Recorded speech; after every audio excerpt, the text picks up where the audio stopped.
जगात युद्धजन्य परिस्थितीमुळे देशात इंधनाचा पुरवठा कमी होण्याची शक्यता वर्तवली जाते। मात्र मनमाड शहरालगत असलेले Bharat petroleum, India oil, Hindustan petroleum अशा इंधन प्रकल्पातून राज्याच्या वेगवेगळ्या भागात जवळपास 1000 टँकरच्या माध्यमातून इंधन पुरवठा सुरळीतपणे केला जातोय। सध्या तरी कोणतीही इंधन टंचाई नसल्याचं इंधन वाहतूकदारांचं म्हणणं आहे।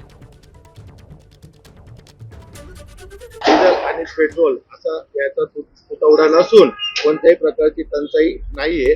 आता तरी पुरवठा हा सुरळीतपणे चालू आहे। भविष्यात काय राहील?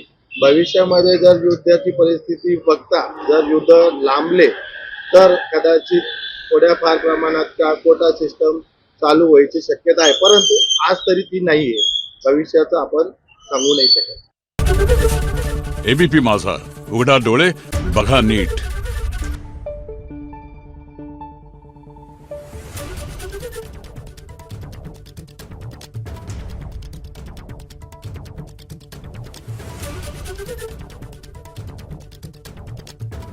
Thank you.